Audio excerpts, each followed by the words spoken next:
lot of stuff going on. So I'm gonna go with the shuffle. Okay, I'm gonna call the meeting to order. We do have a quorum.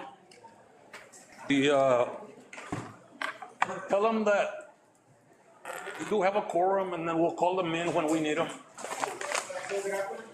Hey, but then we're just gonna open it. Board of Trustees, Crystal City Independent School District, regular set. 8:13, boardroom, 613B, Crystal City, Texas, 788. Texas Government Code 55127. Here I give members special meeting via conference, but the presiding officer and a quorum of the board will be physically present in the above notice location. Is he here? Okay, at this time, I'm gonna call the meeting to order, which I did. Anna, roll call. The time is 6:17. Roll call. Mr. Victor Bonilla III is absent. Mr. Cruz Mata at the moment is absent. Mr. Reyes Espinosa. Present. Mrs. Nora Flores Guerrero is absent at the moment. Mrs. Peggy Young. Present. Mr. Sammy Houston. Here. Mr. Diego Espinosa. Here, sorry, I was checking my hernia. Okay, The doctor went late. okay, at this Ms. time, Ana, Mr. Mata just walked in. Mr. Mata at 6, what? 17. 17. Want to take over, since you're the vice president, Sure. or I continue? No, I can take over. Okay.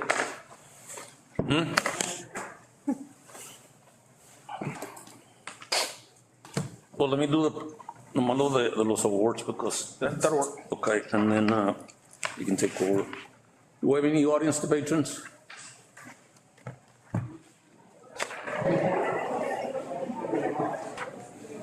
The thing on the audience to patrons, where we tell them what they can do. Ana, where's the letter for the?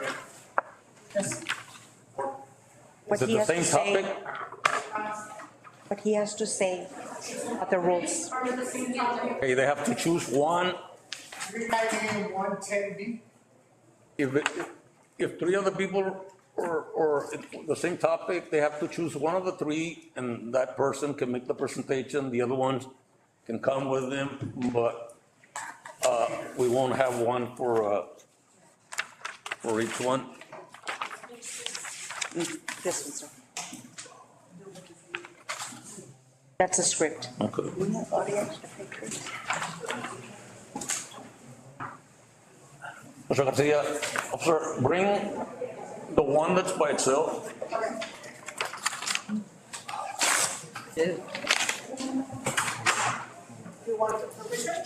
The one that's by itself.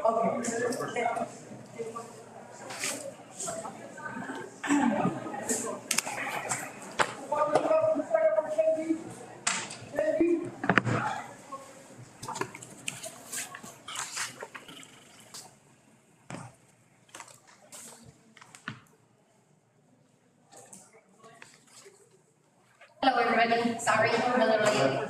How are y'all doing? 6:19. Hi, how's it going? Who- Hello. Hi. Whoever's gonna come over here to the podium. But before you start, I want to read the procedure and then I'll let you know. I'm sorry. They're on the agenda. Yeah, they're on the agenda. They're not on this audience to patrons? No, they're not audience. They actually have an agenda item. They're in the informational. Oh, man, we only want the audience to patrons.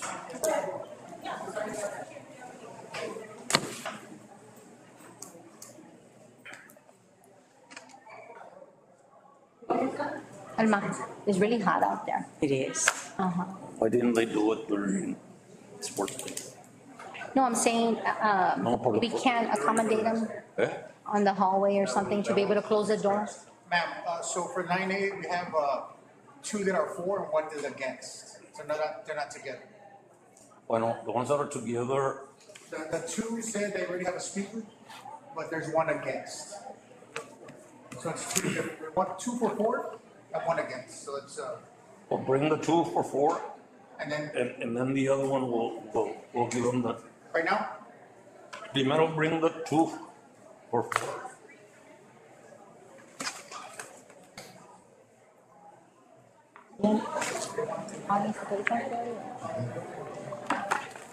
No, they should have done this, the certificates at the booster club for the high school. Well, yeah, but, I mean, it's okay. The parents are upset, I mean, why the heck, que people are late for a meeting, que they should be here on time, you know how they are. Well, at least you guys had a quorum. Apenas, Apenas. about a minute, 2 minutes, okay, we go. Sorry. Perdieron los jabalines.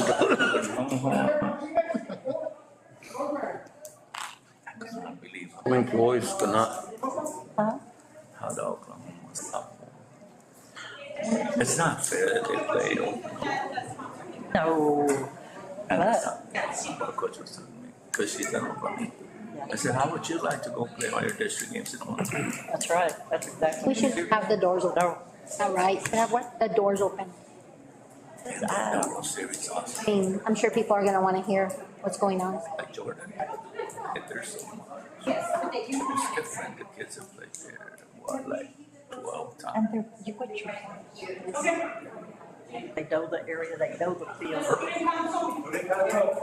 One for those little ones, but That was, the picture for industrial. It was my sister's grandson.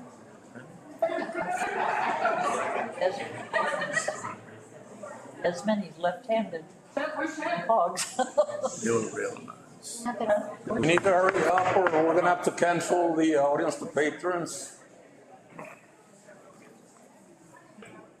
Ms. Rosemary, Thank you, okay, all right. Talking about UT. Thank you, Alma.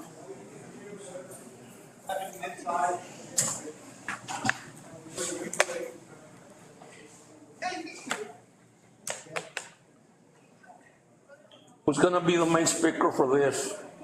Okay, come. I'll let you know, I mean, when, I'm gonna read what you have to follow first, and then,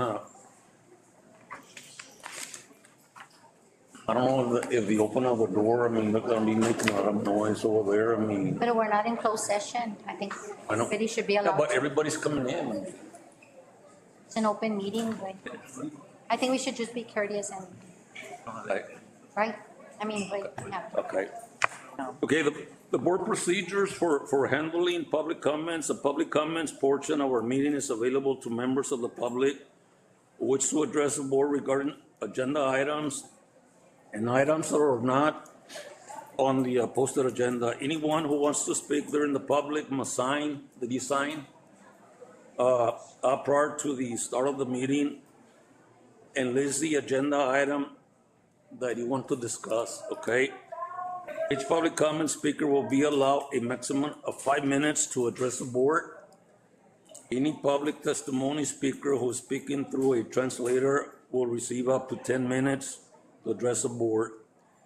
If a group of people want to be heard on the same topic, the board asks that they designate a spokesman to avoid misleading reputation, and this is why we asked, since you're all on the same thing, only for one speaker.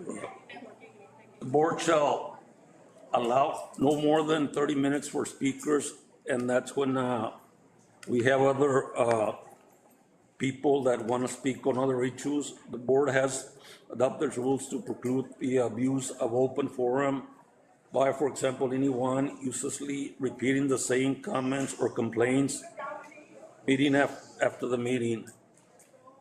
Please keep your comments or criticisms civil and courteous. Please also avoid using profanity and refrain from making personal attacks on others during your opportunity to speak. Last, we ask that you do not discuss students who are not your own children. Last, we ask that you do not, in the event that your comments, the judgment of the presiding officer constitutes a complaint or charge against any employee author. It may be necessary for me to interrupt and ask you to stop and direct you to proceed with the school district formal grievance procedures or to have the items heard in executive session depending on the nature of the complaint. If a speaker is seeking program board resolution of a specific complaint, that concern should be addressed through the district grievance process, which can be found online and included on policy DGBA, FNG, and FG. Grievance formats can be obtained at any campus administration office or in the central office. So at this point in time, you're gonna be the speaker. You're gonna have 5 minutes. We cannot communicate with you. You can ask us any questions. None of the people that are here can ask us any questions. Whatever your concern is, we'll address it with the board later. And if it's something that has urgency, then we'll try to take care of it as soon as possible. Can somebody time the 5 minutes? Got the 5 minutes. I'll let you know when to start. At the end of 4 minutes, he will tell you, you have 1 minute left. You don't have to use the 5 minutes. Can you state the name for the school board and what your concern is or why you're up? I'm Melissa Espinosa. I am the president of the student council of senior class. Can you speak a little louder? And They're making too much noise in the back. Somebody needs to be quiet. Well, they told us to open It it. is an open meeting and everybody should participate. Go ahead. I'm Melissa Espinosa. I am the president of the senior class. And since there can only be one speaker, they have chosen me to come and speak. We want to discuss the waiting approval of the track and field. Can you go elaborate on it? What? We want to try and hold off onto the remodeling of the field. We have saw that the field was waiting for approval and we wanted to come and discuss it. What's your concern? I mean, tell us what you want, why, I mean, graduations, what, or what? Elaborate on that. Read us your Read write-up. us what the concern of you and the rest of the people that you're representing, what is it that you want us to hear from you guys? I mean, no tengan miedo, I mean, tell us. We have acknowledged the waiting approval of the track and field being stripped this month, and we feel as it is completely unnecessary to start this month when we graduate on the 31st of May. Our class has been the class that got the worst school experience. We have been robbed of the opportunity to hold most of our senior events in the auditorium due to facts. We were not given a full 8th grade year and freshman year due to COVID. We have had 4 different principals in our 4 years of being at high school. We were often put last for almost every single thing put towards a class achievement. We asked the board to please consider to begin remodeling till June as it will ruin our graduation on the field, as it was the first place we were at for senior sunrise and the last place we would be for graduation. If we were to agree to this remodeling done in the month of May, not only will it affect the entire graduating experience, but ruin our Project Grad. We hold Project Grad to prevent crashes and irresponsible decisions by holding a sleepover in the gym to celebrate and help provide graduates with common essentials needed for our future. We raised a vast amount of money that was put towards our 4 years in high school, and especially our senior year, that includes senior trip, senior events, and paying for our own graduation ceremony. We already have purchase orders approved for the decorations and chairs for all the graduates and the board members and staff for the graduation ceremony. We have inflatables and water slides on the field for Project Grad. We also are on the calendar to host Senior Sunset on the field of May 30th. This will all go to waste if these dates are approved. Not only will this affect us students, but our parents and family. We would be moved to the gym, which we know will not fit the graduating class, the band, the board, the admins, and the parents. Some of us have already sent invitations with the stadium name and our families from out of town and even out of the country. If this were to be approved, you would be letting down generations of our family due to limiting us students to only 2 guests per graduate. We know that this is completely unfair, and we've raised and worked hard to have what we have. Graduating is a big achievement which not many people can say they did in high school. We want to be able to say when we graduated, we were proud to be the CCHS graduating class of 2024. We were proud of how our school showcased us and supported us having the best senior year that included being able to have the field. It is not fair that the last year's graduating class was able to graduate on the field and then turn the tables on us and deny us of that same right. Therefore, we as a class of 2024, please reconsider postponing their modeling till after we graduate. Thank you, ma'am. And we will, because I know this is urgent for you all that are graduating, the interim superintendent will look into this matter and see, how we can help you. So, like I said, right now, we cannot get into a discussion, but being that it's something important, it's around the corner, we will try to give you a response, hopefully by the end of the week. I know we're gonna discuss the track, but we'll give you a response SAP does. So, thank you.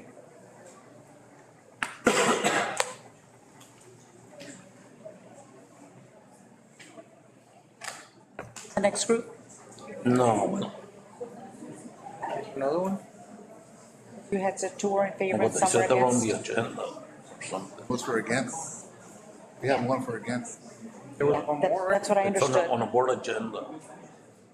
There's No, one in on the board. audience to patrons, there was a group that was in favor and one against. Uno, four and one against. Yeah, but they're addressing something on the agenda, Okay. so we're gonna, Discuss it, yeah.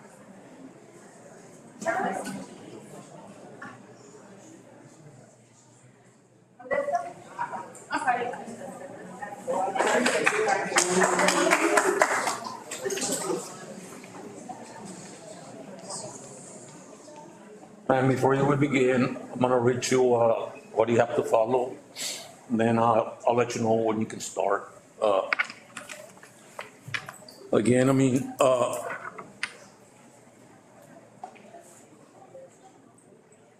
anyone who wants to speak during the public comment must sign up, which you did, right?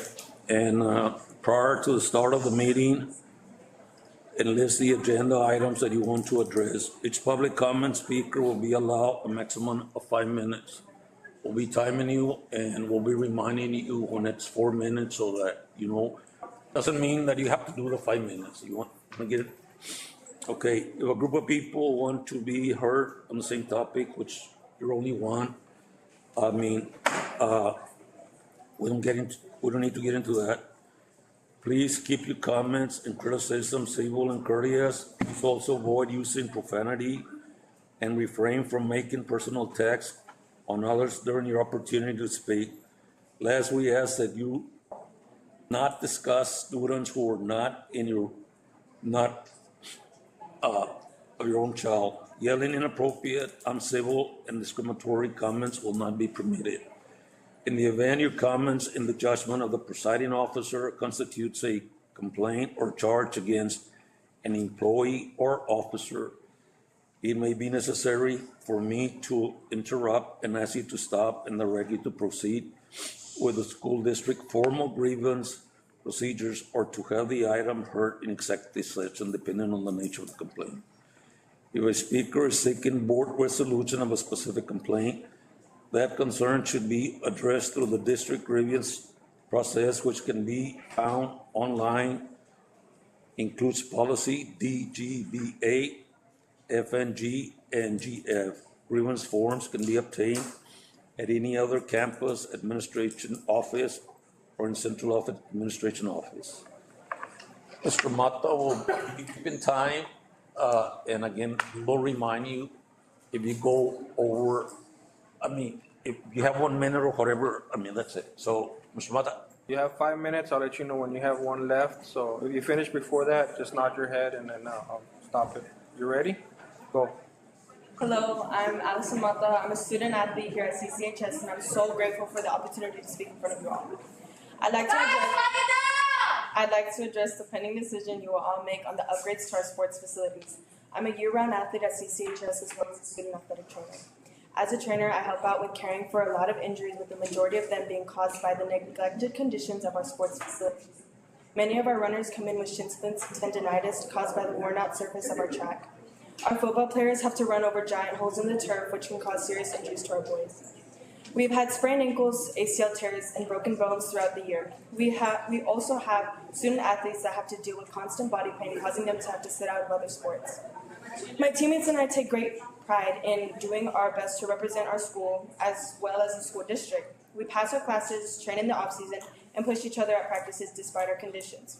Our very own Lindsay Bosquez, a 2-time state qualifier, made it all the way there, even though she had to practice on cracked cement, an unsafe toe board, and built up mold and grime on her throwing rings. I myself was unable to practice before competing at regionals due to the high jump mat releasing vast amounts of debris which got in my eyes on a daily basis. I was unable to practice and had to be hosed down after the day. Imagine how much better we've done or could have done, and how much farther our entire team could have gone if we had been provided with proper facilities so we could have the best possible chance to succeed. We know that this topic brings up the argument that academics come first. We totally agree. Grades aren't an issue. In my class alone, the entire top 10% are student athletes, as are most 50% of our whole student body. As athletes, we have to pass our classes in order to compete.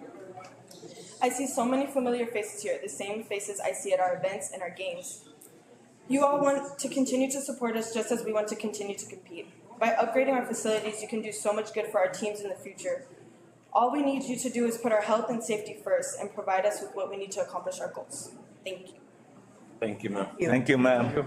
We'll take it into consideration. Thank you. Do we have anybody else, sir? Okay. Continue with the agenda. Okay. Yeah. On the, I'm gonna start with the, page 7, Number 5. the award to those teachers. What's your recognition? Okay. Yes. Yeah. I'm gonna go ahead and take over. Item number 5, special recognitions. A, Campus Teacher of the Month. Which school are we gonna start with? DTR? Campus Student of the Month. We're gonna do both. They- Yes. I thought they were gonna do Huh? circle award. Yeah, we're gonna follow that order. We're gonna go ahead and follow.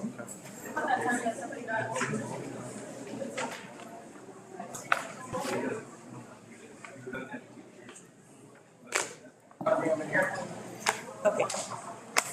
Good evening. Hi.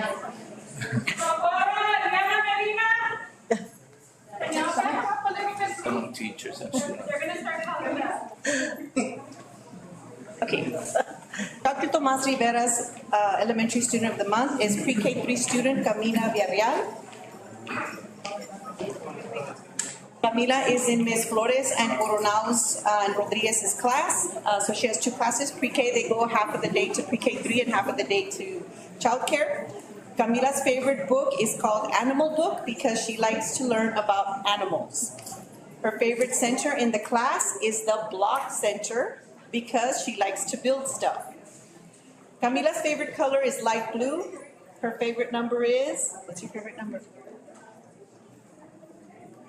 5. Favorite letter is C for Camila.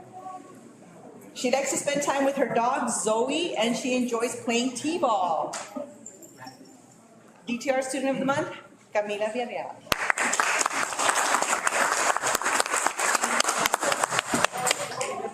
Thank you. Picture, Hi, Camila. picture.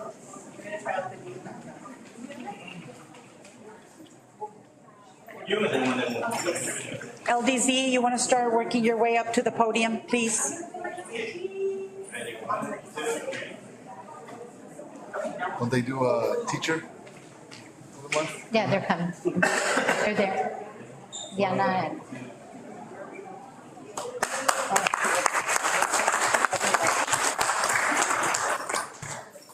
Okay, and Dr. Tomas Rivera Elementary Campus will recognize 2 exceptional paraprofessionals who have gone above and beyond to celebrate our staff. These ladies have not only supported our students, but have also fostered a sense of community and joy at our campus. Diana Medina and Maria del Socorro Martinez. Mrs. Medina and Mrs. Martinez took it upon themselves to organize monthly birthday celebrations to ensure that our staff feel cherished on their birthday month. Their commitment to creating a joyful environment is truly commendable. I would like to recognize the ripple effect of their actions. These special days create a culture of kindness and inclusivity at DTR. Everybody's happy on those days, and everybody knows whose birthday it is. So we really appreciate that. So to Mrs. Medina and Mrs. Martinez, thank you for making birthdays brighter, hearts fuller, and our DTR family stronger.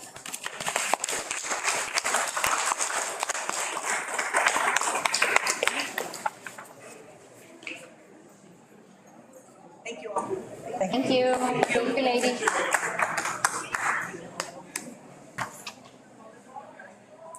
Yep, Right? can run for the board. You know it. Here. You know it. You've been. While they take their pictures, I would like to present to you our student of the month, LDZ student of the month. He is in second grade. His second grade teacher, Ms. Rios, has to say, Jose is such a hardworking student. He puts forth his best effort in every subject, is eager to learn, participates in class, asking and answering questions. Jose sets his goals on his AR reading points and always works hard to achieve them. Jose has an enthusiasm for learning and goes above and beyond. Jose is also a great role model student to all of his classmates. He tries helping everyone and offers words of encouragement to anyone in need. Each day, he encourages those around him to persevere, and it is evident how much he believes in others' capabilities. He enters our classroom every day with a positive attitude, wearing a smile, and shows kindness to others even when they may be having a tough day. He sets an example of what caring for others looks like in our classroom. I couldn't have asked for a sweeter, kinder, or talented student. Your next teacher will definitely treasure you just as much as I have this year. That's what Mr.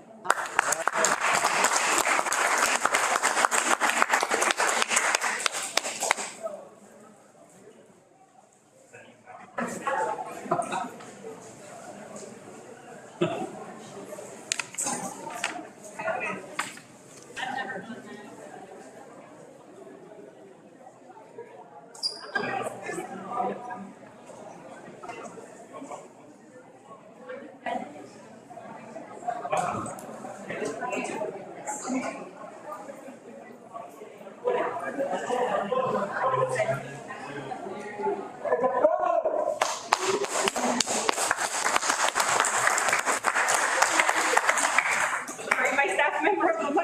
She left already. It was Gracie Campos. So, but I. Just go ahead and say something about She's it. amazing. She's wonderful. She's just.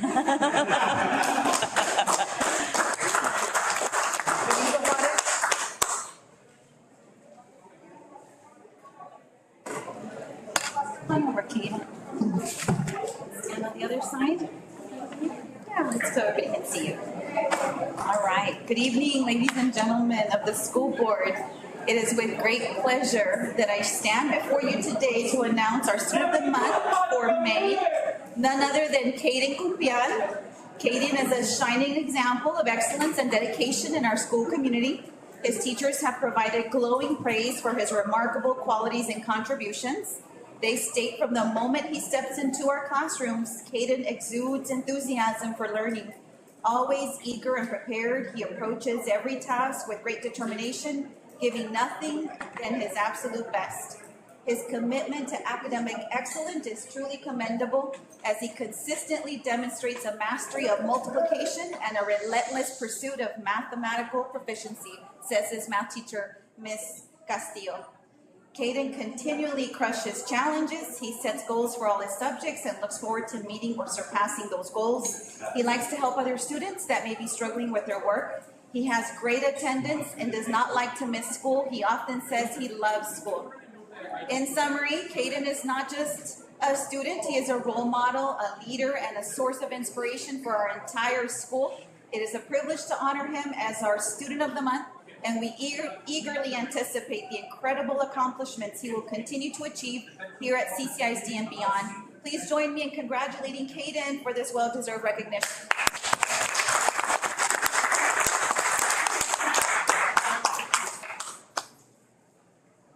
That mom picture. Come on in. Parents, teachers.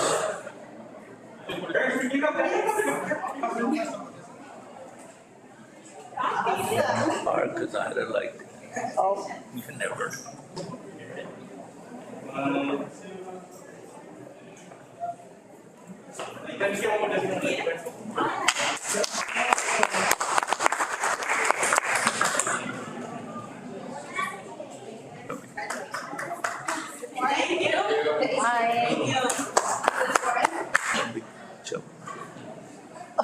I recognize Mrs. Warren.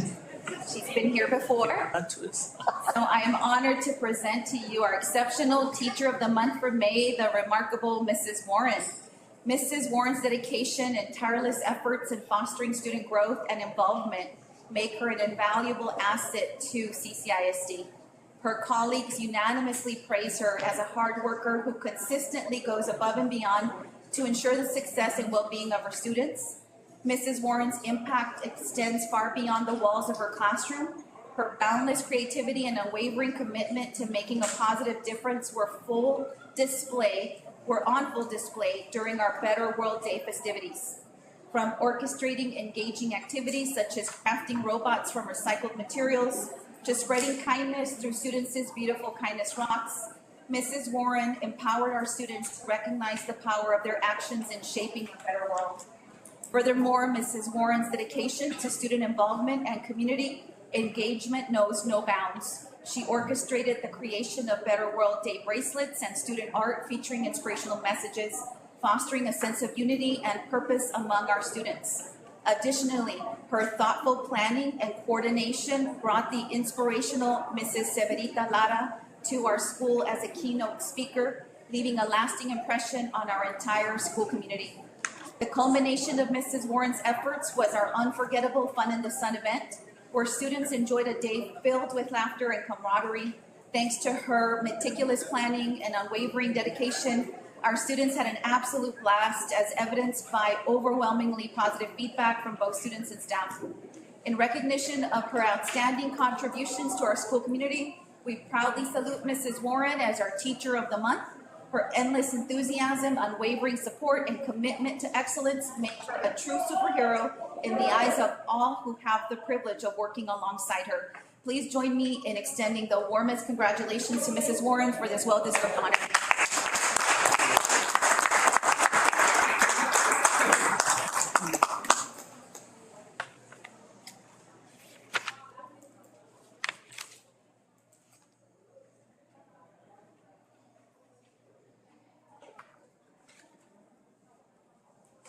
Sterling, hi, junior high, you want to start working your way to the, I'm bringing all the ideas. Children, I mean, no, the junior high, I understand, but I didn't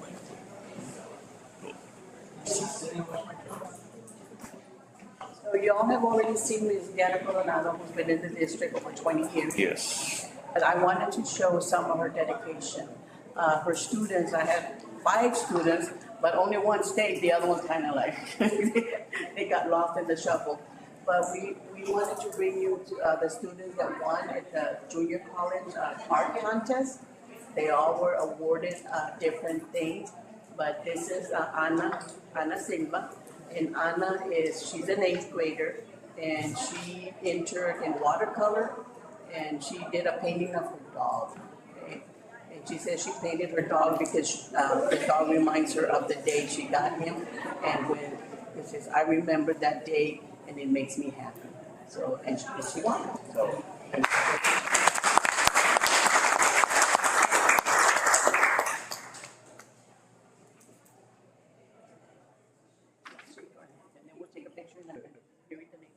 so we also had Luisa Lafon, who also plays, Michaela Vizcara, and Olivia Astran, Marcos Rios, and Alea Mireles.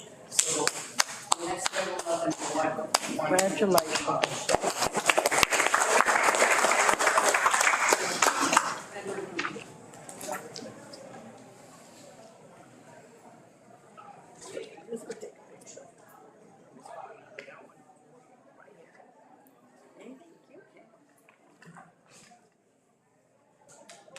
Thank you.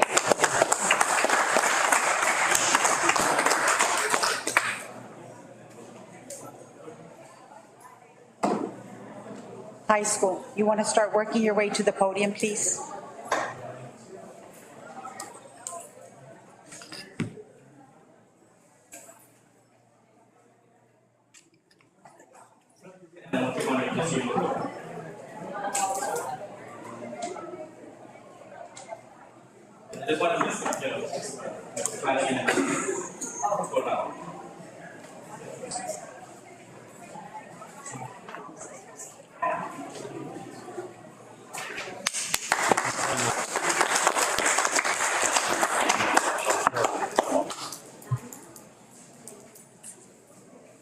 Good evening, everybody. Evening. Moses Trey Castor.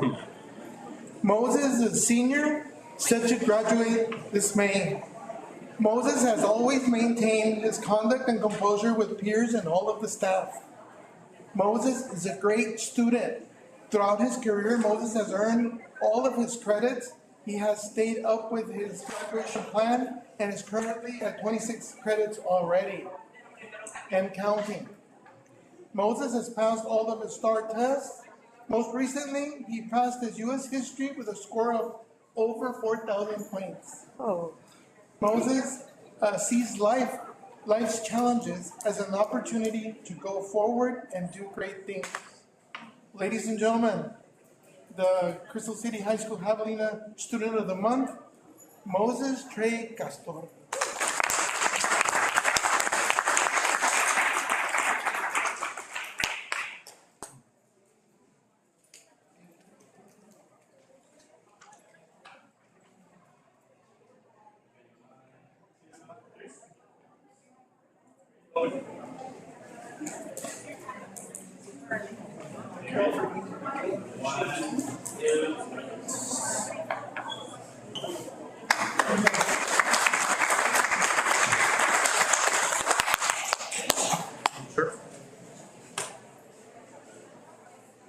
I don't know if they're here.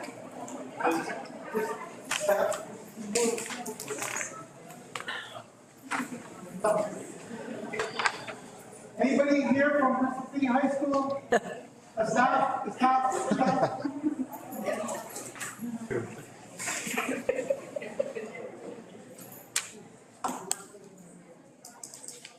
Staff from Crystal City High School. Come up.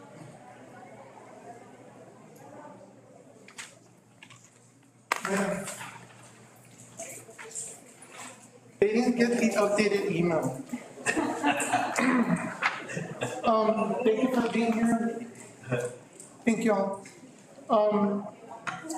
Our Crystal City High School Teacher of the Month for May is the entire Crystal City High School extended Javelina staff. From our Mrs. Cervantes and Mr. Maldonado, from the evening maintenance crew, from Mr. Alviso, Mr. Pablo Hernandez, Ms. Monica Gomez, Albertico Hernandez, all the way up to the food service staff. Thank you for taking care of us this year. From the police staff, the mighty Javelina band team, the Javelina athletics team, thank you for helping us shine at every moment possible. From Mrs. Julia Martinez and the AEC team, to Nurse Trevino, to the students, to the parents, thank you for helping us every day. And yes, from all the teaching staff of Crystal City High School, the instructional coaches, the office team, Mrs. Guevara, you can't do nothing without Ms. Guevara, the counselors, Ms. Puente, yes, Ms. Puente, awesome. I could not have made it through this first year as principal without each and every one of them. I thank them. The list goes on.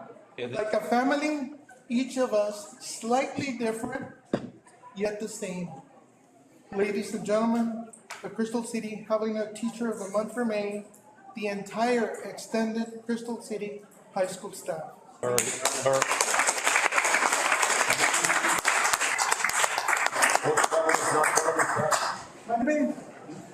Battle is not part of your style.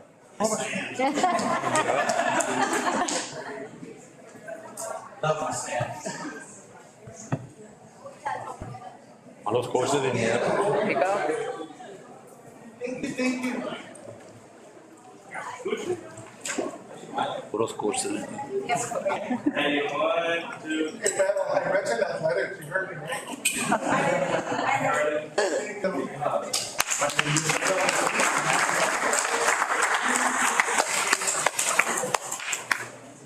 Let's move on to our next item, item C, CERC Award Safe Employment Recognition Campaign.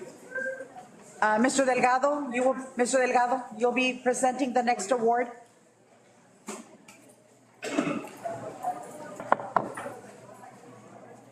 Mr. Lerma.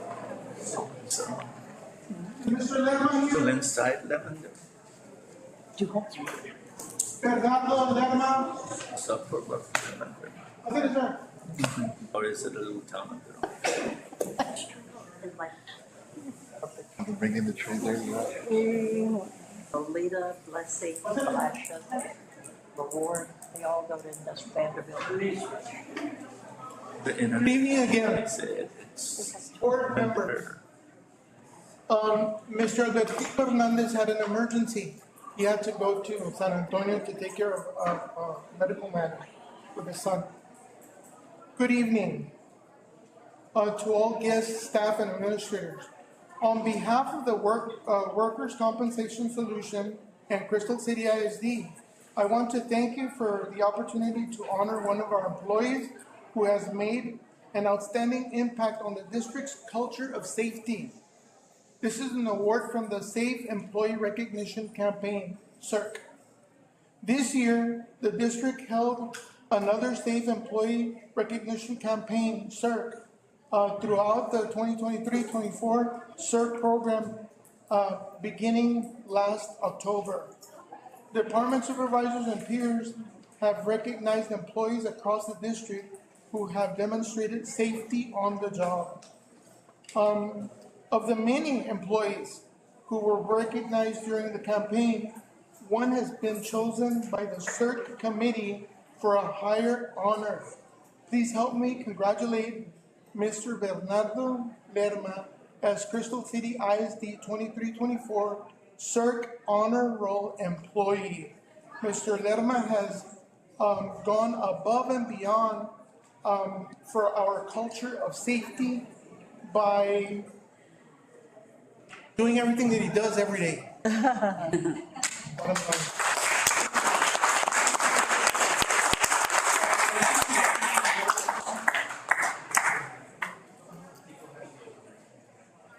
Coach Battle, athletic recognition. Just cheese. And he keeps our workman comp rate down.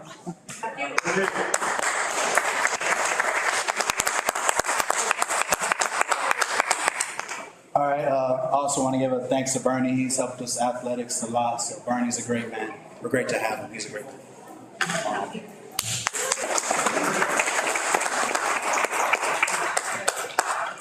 Tonight, I wanted to recognize at the beginning of the last board meeting, I wanted to recognize all our student athletes that went on and did something extraordinary. Starting with the football team, we made the footballs this year. It's a recognition for our football team. Our one of our first team off districts is the valedictorian, first team and first in his class, Eric Sanchez. Sorry, and we have a lot more. Newcomer of the year, Eric Garcia. We have quarterback of the year, Tifred Mana, and then our first team all district offensive lineman, defensive lineman, Jaden Maldonado, Joseph Luna, and all those, Raymond Hernandez, all those guys are going to be represented today. So I just want to start with that. Stay here, bring them in. So we're going to start bringing them in as of right now with our cross country. So cross country.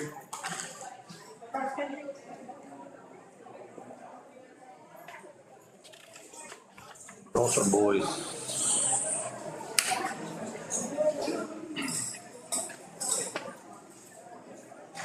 Good evening. Thank you for having the Night of Champions. I'm just gonna go briefly because I know that we have a lot of athletes outside. So our cross country, this is our cross country team, high school, boys and girls, and junior high. At the high school level, our high school girls They placed third at the district meet and they advanced to the regional meet. We have Rihanna Urrabaso, if you can step forward. She is a freshman, cross-country, unanimous, all-district. We have Analia, freshman, academic honors, newcomer of the year, medalist, regional qualifier.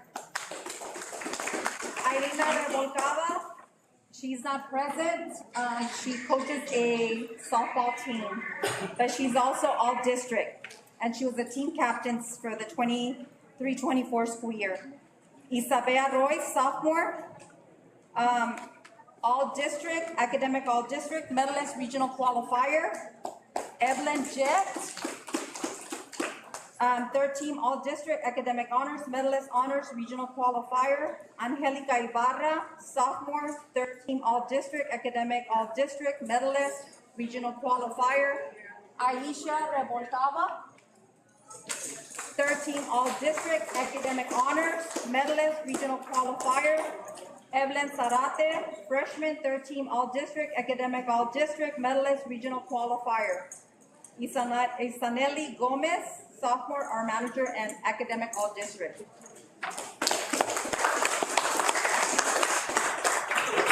With the high school boys, they placed third at the district meet, regional qualifiers. We have Marco Small, junior, cross-country, unanimous, all-district, academic honors, medalist, regional qualifier. Alfredo Gallego, sophomore, cross-country, unanimous, all-district, third team, academic, all-district, medalist, regional qualifier. Leighton Puente, third team, all-district, team captain, academic, all-state, medalist, regional qualifier. Jordan Urrabaso, freshman, third team, all-district, academic, all-district, medalist, regional qualifier. Adrian Salcedo, all-district, academic, all-state, medalist, regional qualifier. Logan Hernandez, sophomore, third team, all-district, academic, all-district, medalist, regional qualifier. Timothy Cardenas, freshman, third team, all-district, academic, all-district, medalist, regional qualifier. Aiden Gonzalez, freshman, all-district, academic honors, medalist, regional qualifier. Victor Rosales, freshman, third team, all-district, academic honors, medalist, regional qualifier. Mario Quevedo, sophomore, third team, all-district, academic, all-district. Alexander Narvaez, freshman, third team, all-district, academic honors, medalist, regional qualifier. Jason Vergara, freshman, third team, all-district, academic honors, medalist, regional qualifier. Joseph Mata, senior, third team, all-district, academic honors, medalist, regional qualifier. That's our 24 school year cross-country team. If you heard that, most of them are all academics, all district academics, and we had 2 all-state academics. That's a great accomplishment. Yes, it is. Congratulations.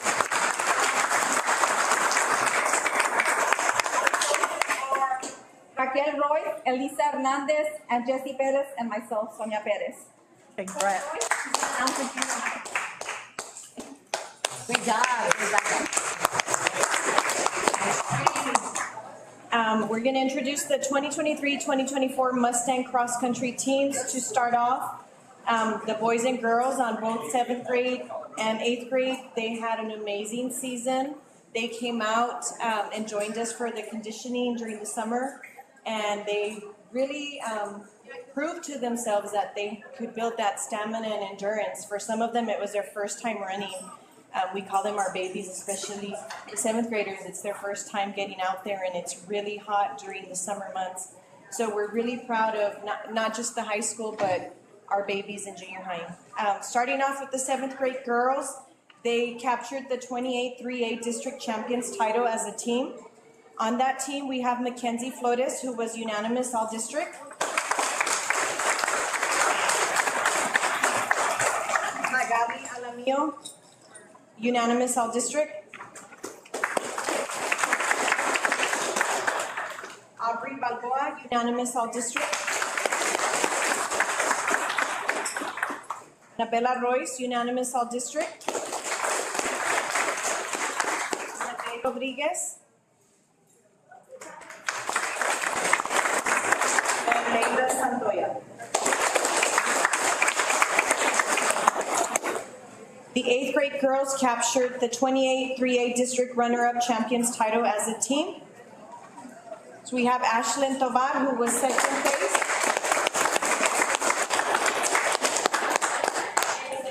Runner-up, capturing second place, and also unanimous all district. Neida Alarcón.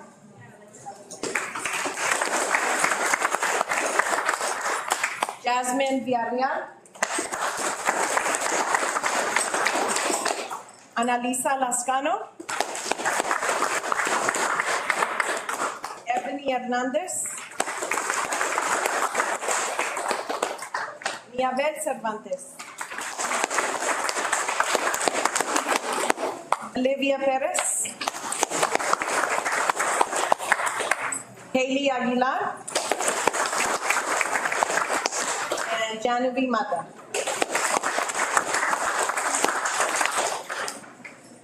On the boys' side, cross-country 8th grade boys, unanimous all district. We had Andrew Perez, unanimous all district. Jordan Lopez, unanimous all district. Carlos Lopez, unanimous all district. And in the 7th grade boys division, we had Xavier Waller. Thank you. Great job. Congratulations.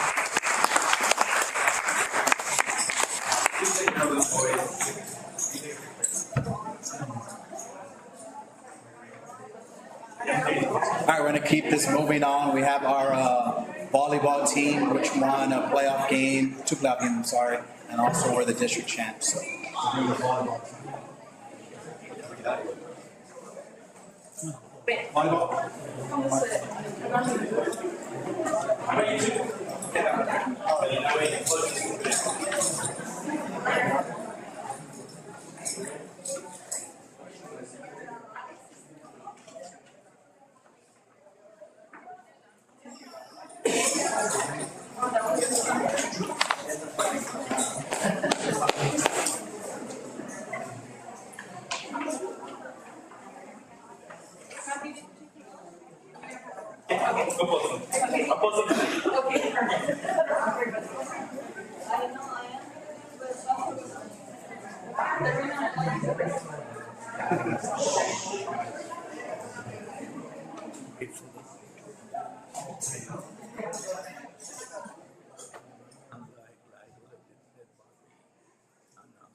It's for 2 years, right? Yes.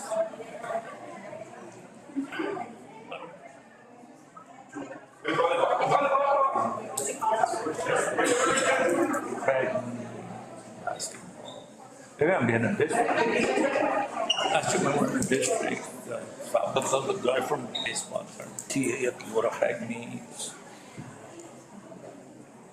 Hello, everybody. I'm Coach Tapia. I would like to present to you all the 8th grade undefeated district champion volleyball team. They went 9-0. They didn't have that 10th win only because they didn't get to play that game because our school district started school late. So they were 9-0 for the season, and they were undefeated, only played 2 sets in every match, so they weren't even taken to the 3rd set. So we'd like to congratulate the girls on a great season. We had Addison Rios, Michaela Miramontes, Carissa Diaz, Sofia Sonora, Leila Alarcón, Anayeli Luna, Ashlyn Tovar, Analisa Lascano, Bea Gallegos, Ariana Perez, and Audrey Villarreal. So ladies, congratulations.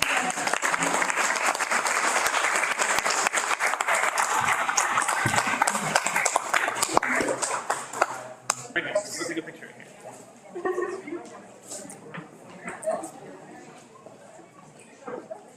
Okay, and then I would also like to present to you all our Lady Javelina volleyball team. Our girls were district champs. Their district record was 9-1. Their season record was 29-10. They also beat Karn City to earn the by-district championship and were area finalists this year. I'd like to present the girls and list the all-district selections that they received. We had number 1, Isabela Tapia. She was co-most valuable player of the year and academic all-district. Number 2, Maya Lopez, first team all-district, academic all-district. And she is an all-star for this weekend's all-star game for STCA.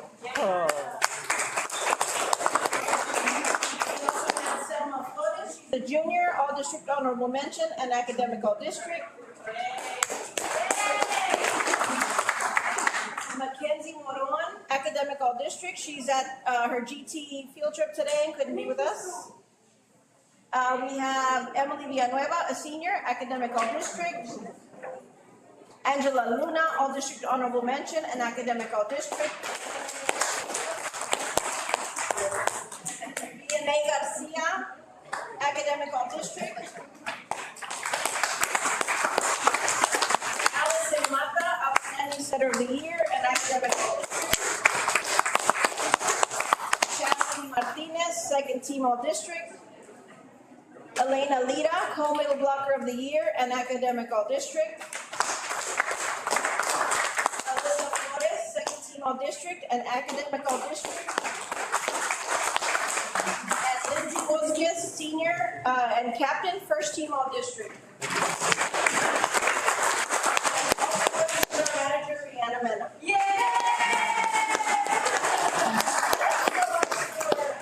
Honoring our kids tonight. Thank y'all for what y'all do. Keep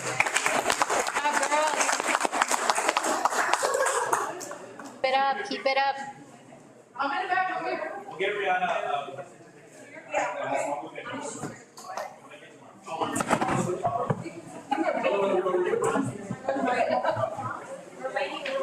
right, while we get ready, we're gonna go ahead and move on to the boys basketball. As you guys know, they went, what, 2 rounds? District champs. We lost 1 game? 5 district champs, great. As you guys know, we have a lot more goals ahead of us. And I'll let Coach talk to the next one. How y'all doing? Thank y'all for having us today. As you can see, we have a few of these guys, and you're probably going to see a lot of them here in the next couple of minutes. They're multi-athletes, multi-sport athletes. Good thing that with this group is we only have 4 seniors leaving, about 5 or 6 sophomores returning, 1 freshman, and 2 juniors. So our team's going to be young again next year. And then we have a couple of JV guys who are coming up. We have one here that's with us today that's going to just make our basketball program a lot better. I'm going to go ahead and just announce them and then announce their all-district honors. First, we have Abraham Palomo, who is a senior.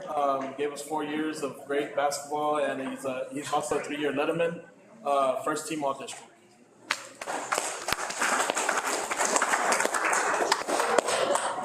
Then we have a freshman, Bobby Castillo, playing a big role in our program and is going to help us a lot in the next 3 years. Honorable mention. All right, Bobby. Then we have sophomore Christopher Mena, unanimous district MVP and all-region team, Region 4. Tiefer, as we like to call him, is one of the biggest part of our program. Yes, he does average a lot of points, but one of the biggest things that he does average also is assist. His view of the court is, I haven't seen it in a long time here in Crystal City. Maybe when Coach Battle is here, but he does a great job, and he's going to be very, very crucial these next 2 years. Christopher Mena. we have another sophomore, Dakota Rivera, who is also going to be very crucial these next 2 years. Also, I mean, these guys can see the court like nobody else, and very excited to see what they bring in the next 2 years. He is a second team All-District honor.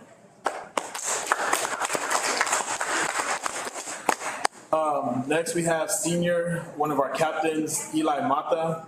Gonna miss him, played a big part. He moved here his sophomore year, made the varsity team sophomore year, and was with us for the last 3.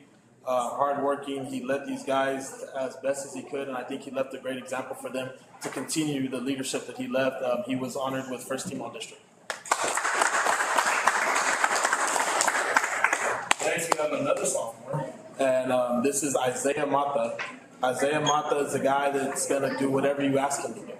He puts in all the dirty work, the good work, and he was also honored by our district with the 6th Man of the Year coming off the bench. And again, we have another sophomore, Jaden Russo. Also, 2-year letterman, was a varsity freshman year, great teammate and a great player on the court. He was also honored with first team All-District. Next, we have junior Jesus Arenas. He will be coming back to us again next year and hopefully leading the way as these past seniors led us, and he was honored with second team All-District. Next, we have senior Jose Bonilla Adame. Very big part role in the last 4 years in our basketball program. A great mentor to these guys, and we're surely going to miss him, and he was honored with honorable mention. Then we have junior Nick Vargas, also coming back to us next year. Played some big minutes. He played a big role when we were a couple men short on one game. Stepped up when we needed him to step up. He was also honored with honorable mention. We have senior Raymond Hernandez. There's so many words that I could say about Raymond, but I would take all day. He's a great part of our athletic program in whole. He does a great job of leading these boys, show the right way to do it, and we'll miss him, and he was also honored with honorable mention. And then last but not least, we have Sonny Valladares. He is a sophomore. Hopefully he'll be joining us next year. He was part of our JV team who went 9-0. Reason we went 9-0 is because one game was canceled. The guys are looking forward to this. They said, "Hey, coach, bring Sonny, bring Sonny." That's how big these guys have played together, and how big of a brotherhood that we're trying to bring in. If you know Crystal City, you know Crystal City basketball. And it's we go to places and they're like, "Guys, when is the factory going to stop?" I just laugh and I was like, "There's no factory. They just love it." So again, thank you for honoring these young gentlemen. Like I said, you're going to see them again here in a few minutes. Very athletic, but very well in the academics. I think all of them at least top 10 or in the top 20%. And thank you very much again.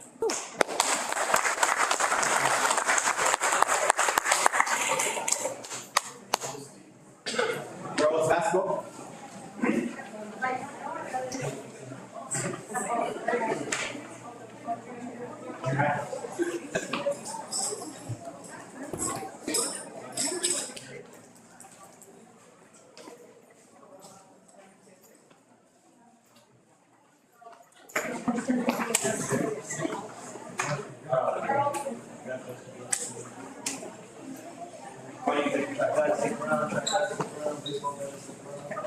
Hi, I am the head varsity basketball coach. Right now I have our 7th grade A team. They went undefeated for their district champs. I have Aubrey Balboa.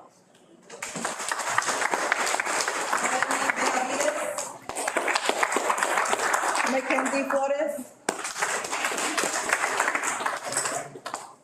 Adelaida Garcia. Leila Garza. Nailin Hazlett. Sarah Palomo. Taylor Perez. Annabella Royce.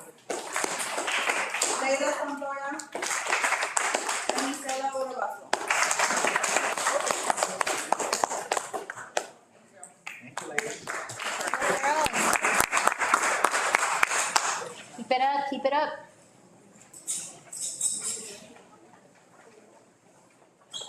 Now we have our 8th grade girls team. They went undefeated also, and they also were back-to-back district champs. They won undefeated last year and this year again. So we have great expectations coming up to high school.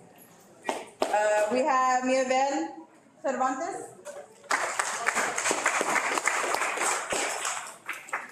Carissa Diaz. Ella Gallego. Anayeli Luna.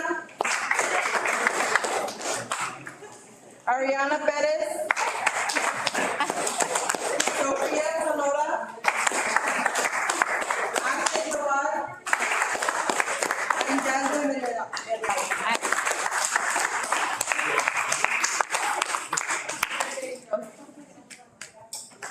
Good names.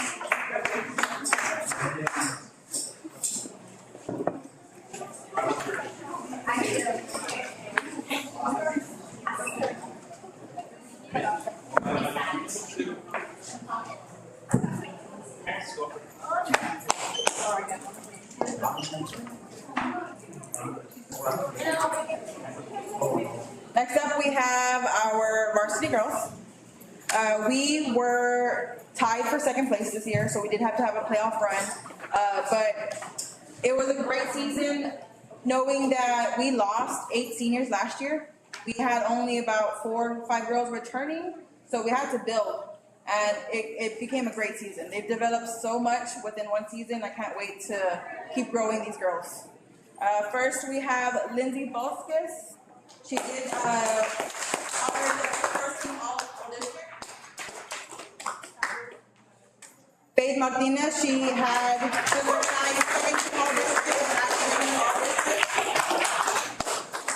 Selma Flores, first team all-district and academic all-district. DNA Garcia, second team all-district and academic all-district. Brianna Hernandez, academic all-district. Aileen Reese, academic all-district. Addison Mata, first team all-district and academic all-district. Isabella Tapia, co-newcomer of the year and academic all-district. Brianna Mena, co-6th man of the year. And Angela Luna, academic all-district. Thank you.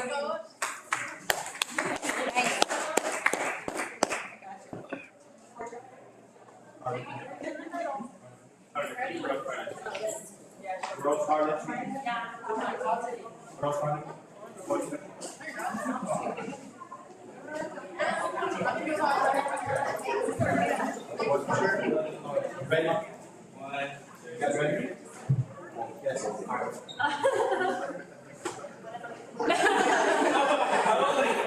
I feel like a camera right here.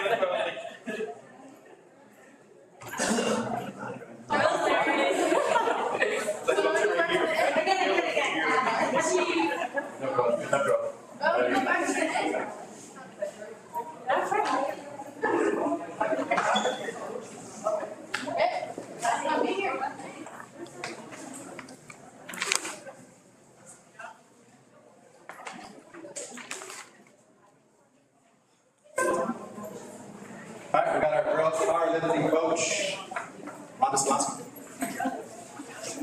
Sorry, I had to borrow a shirt and change. How are y'all this evening? Good. Good, how about you? Great. Good, thank you for the recognition of our athletes and our students and our teachers. Okay, this is our 2024, I did not know I was gonna speak, I'm sorry. This is our 2024 girls powerlifting team. I'm missing about over half, actually. We started out with about 52 girls and continued with about 46. And they really worked really hard. And I had some good seniors that were losing, and I had some really strong freshmen that came in and qualified for regionals as well. We had the largest team in the state of Texas go to regionals. Wow. So that's the third year in a row. Girls, they do all the hard work. I just do the yelling, I'm sorry. We have Alyssa Rubacabla. Would y'all get into weight classes? It's easier for me. We have Alyssa Rubacabla. She's a senior. She is a three-time state qualifier. We have Alyssa Flores. Alyssa Flores, she was a regional qualifier. Actually, she was regional qualifier. She was regional champion. And she was third in the state of Texas in 3A. So we're super proud of her. We have Oslin, which is a two-time regional qualifier. Come stand over here. Way up. We have Jacqueline Talamantes. She came from the prior. This was her first year to join us. And she was a regional champion and a state champion. So nice. She is a three-time regional qualifier, three-time state qualifier. She's a two-time state medalist, and she placed sixth at the state. Barely missed a medal by just a few pounds. So very proud of her. She is a freshman, first year powerlifting, qualified for regionals, and was a state alternate. Super proud.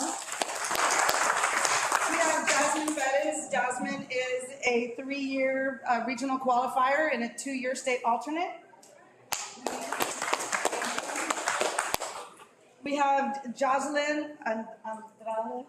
Sorry. She is a freshman. She is also a first-year regional qualifier and a state alternate as well. Miss Anna Johnson. She is a sophomore. It was her first year to powerlift, and she is a regional lifter, and she missed medaling by just a short amount. And we have our senior, Janelle Balboa. She is a 3-time regional qualifier. This team is very strong. We do, like I said, we will lose some of them, but I'm super proud that through all the adversity that we had at the girls' state meet, we still managed to bring home third-place state team. So they've been in the top 5 in the state of Texas for 20 years. So we're super proud of that.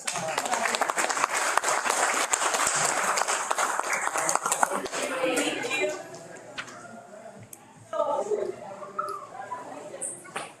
Picture, ladies. We would also like to thank Coach Battle for his continuous support. So, Coach Battle, thank you very much.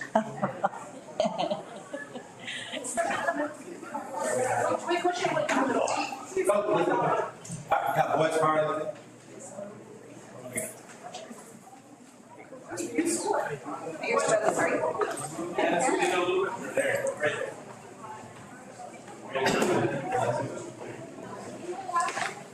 All right, good evening, guys. Behind me, I have some of my boys' powerlifting team. Just a little bit about the season. It was my first year as a head coach, and I kind of took that in stride. Was a little nervous to start off, but as I got to know the boys, it's a lot of the same kids that we have from football, and they really, really have a good work ethic. So I was just kind of picking up where Coach Baxter left off from last year. I inherited a really, really good team, quite a bit of seniors, but a lot of new faces too that hadn't been out. So in total, for regionals, we qualified 15 lifters. Out of those 15, 6 of those were actually fortunate enough to hit the qualifying state totals and make it to the state meet in Abilene this year. So I believe we have these guys back here. Somebody I don't see here, Robert Garcia, he's a senior. He was a regional. Can you move them over here so we can see them? as they call your name? We have senior Robert Garcia. He was a regional and state qualifier. One of the guys that I just picked up very, very late in the season, freshman phenom. He's going to watch out for this name. He's going to be really good in the next year and the next years after that. Freshman Joshua Jimenez. He was a regional alternate. As they get there, they're going to walk this way. Back here we have one of my better 132s. I have 2 132s, and he was a really, really good one. Adrian Gutierrez. He was a regional qualifier. I was really blessed to have 2 132s that were really, really, really phenomenal. My other one is Adrian Zavala. He's a 5th place regional medalist and also a state qualifier.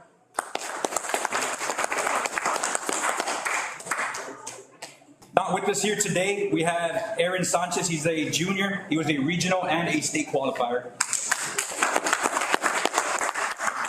We have with us today junior Jason Mendoza. He was a regional qualifier.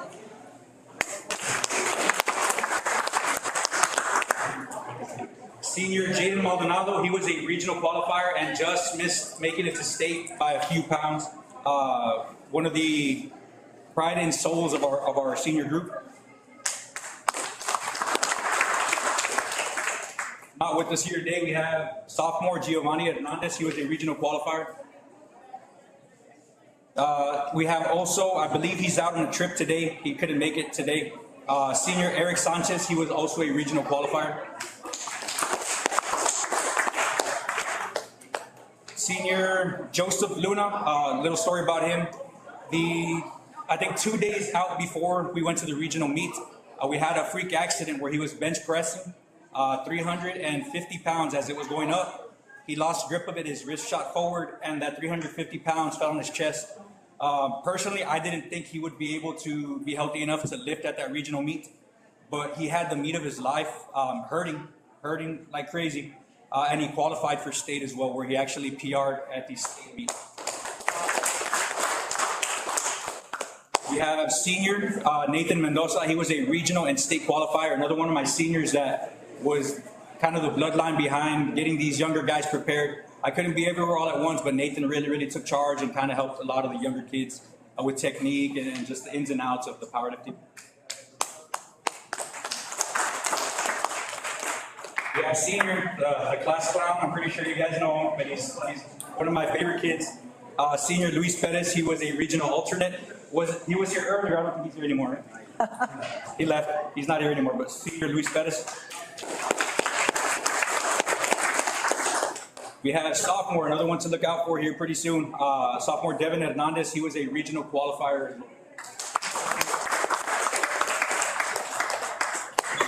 I'm trying to get this guy out here so you can see how enormous this guy is. He's one of my offensive linemen. He's legit. Sophomore Jonathan Carrion, he was a 4th place regional medalist. And then what can I say about this guy? The team took the liberty to name the little group chat that they have Prime and Team, because that's what he really meant to the team. He was the heart and soul, like you guys wouldn't believe it. Senior Israel Moncada, he was a regional silver medalist, a state qualifier, as well as a first team THSPA academic all-district.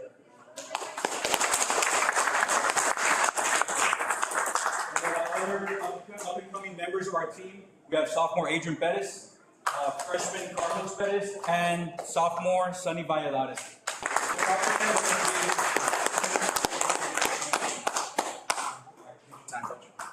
Thank you, guys. Thank you.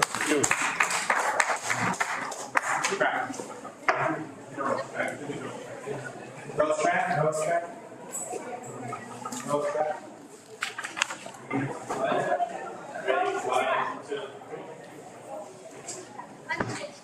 All right, we got girls track. Here, coach. Hey, district Lady Javelina track and field. We were the district runner-up team this year. Lost by 4 points or 6 points or something like that. It was 4. Yeah, they know. We were the 3rd place team at the area meet. Definitely exciting for our girls. We had a total of 13 athletes who competed at the varsity level. I'm going to go ahead and present to you the freshmen. We have Analia Martinez. She was an area qualifier in the 1600-meter run. We also have Bria Moncada, area qualifier in the 100-meter hurdles, 4x400-meter relay, and the pole vault. We have Rihanna Urrabazo, area qualifier in the 3200-meter run. Our sophomores, Elena Lida, she's a 10th grader, district champ, 4x100, area qualifier, sprint relay, 800 relay, 200-meter dash, long jump and triple jump. She also qualified at regionals in 3 events. Allison Mata, district champ, high jump, area qualifier, sprint relay, 400-meter dash, 200-meter dash, high jump and triple jump. She qualified in all of her events for the regional meet as well. And Gabby Palomo, district champ, sprint relay, area qualifier, sprint relay, 100-meter dash, 4x200-meter relay, and she also qualified in both relays to regionals. Rodriguez, also a sophomore, area qualifier in the mile relay. We have Isabella Tapia. District champ 300-meter hurdles, area qualifier in both, as well as the 800-meter relay, and qualified for regionals in both relays as well. Junior, we have two juniors, Selma Flores, area qualifier. She also qualified to regionals in the 800-meter relay. And then we also had Ailina Rubalcaba. She was announced earlier with the cross-country group. And then we have our seniors, Jacqueline Talamantes, area qualifier, mile relay. Maya Lopez, area qualifier in the mile relay. And then, of course, Lindsay Vasquez, who was the district champion in the shot put, area qualifier with the shot and the disc. She was area champ, shot put, regional qualifier, shot put and discus, and she qualified for state in the shot put. Placed 7th. She was the leader of our team, and we're really, really proud of her. She's got great things coming up here pretty soon that I'm sure you all will read about on our high school school page. Thank you so much. Okay.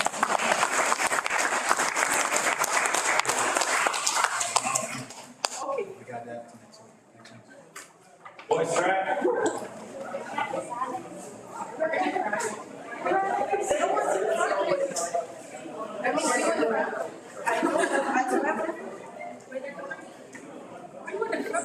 If you're on the front.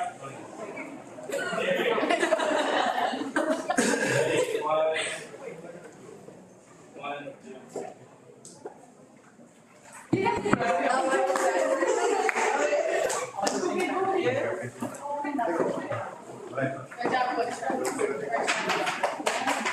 Stand here, we'll walk that way to the picture.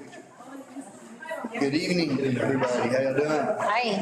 Glad to be here. Thank you guys for having us always. Anytime we celebrate our student athletes, it's definitely a joy for us coaches. With that being said, I'm gonna call the guys who were able to make it. A lot of them are out on GT, who we did have on their little expedition right now as well. Carlos, you gonna come up? Carlos threw shot and disc for us. That way, please, sir. Alexander Narvaez, he was our distance guy in the mile 2, mile 800. Adrian Perez threw shot and disc for us. Out of these three, they all were able to advance into our area meet, where Sonny and Tiefer both made it in the 4x400 relay, and we got in the 4x200 meter relay to advance to regionals. Israel Moncada was a bit of a surprise for us. He was tied to the exact measurement in district, and what happened was they went to the previous best distance. So he didn't make it, and then that thrower, for whatever reason, bailed out on us, and so they gave us a call for him to go to the area meet, and then he performed so well, he qualified for the regional meet. So we're obviously very excited about that.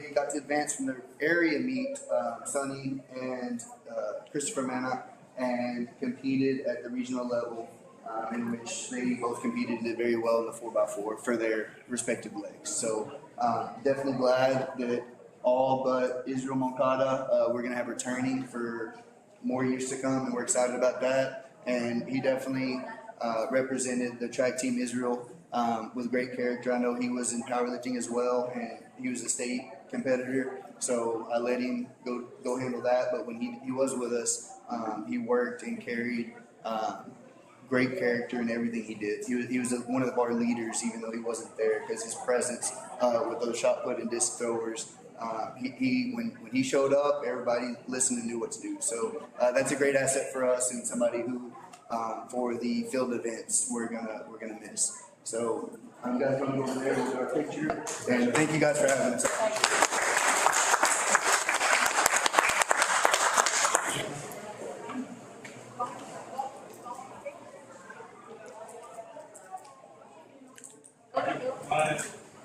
Stand over here.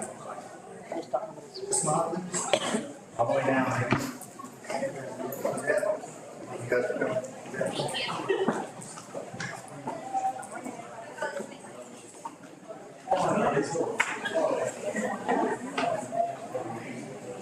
I like their shirt.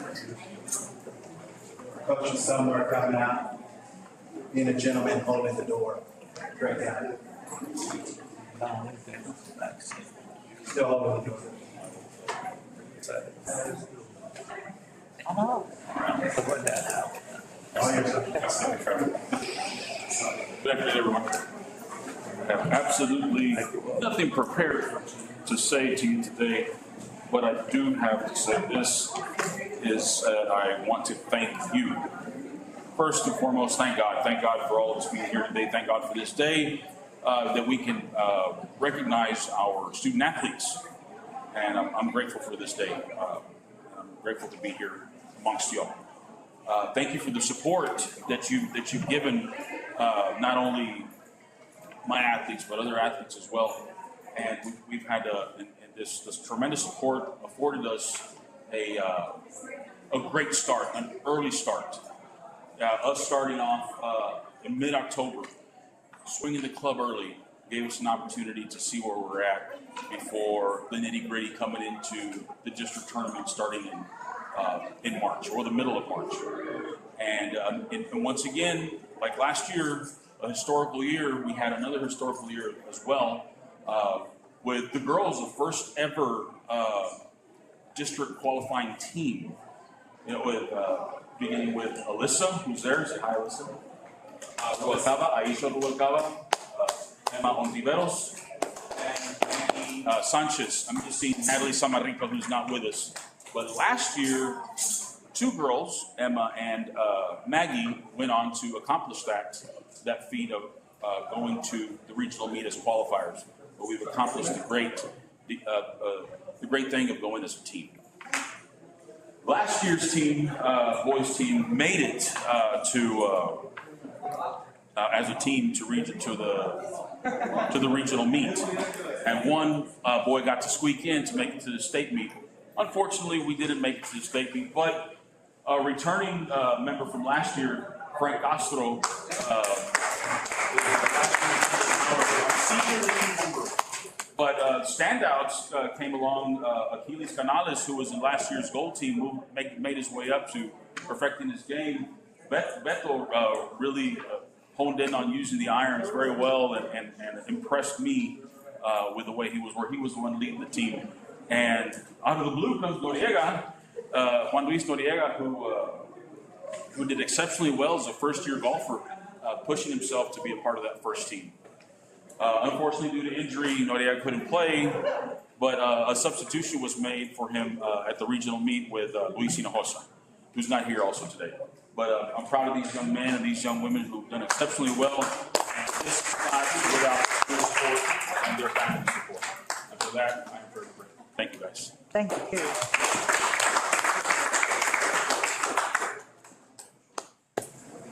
Morning, guys. All right, guys, we're towards the back end. It's baseball and tennis. All the way, all the way, all the way. Watch his wrist, watch his wrist. That's taking it.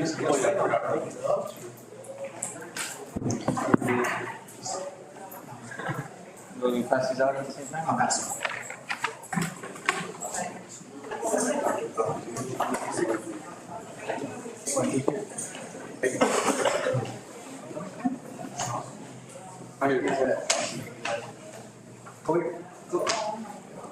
All right.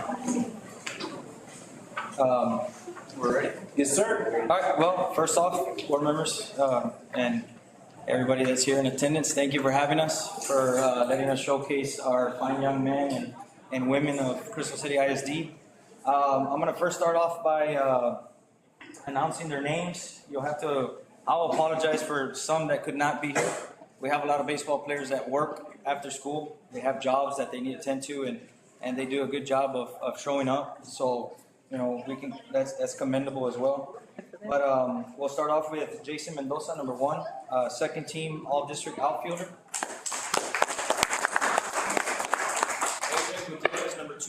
team all-district outfielder. Adrian Salcedo, number 3, honorable mention in academic all-district. Michael Trevino, number 4, honorable mention. Adrian Salcedo, number 6, first team all-district first baseman in academic all-district. Jeremiah Moncada, number 7, pitcher of the year in academic all-district.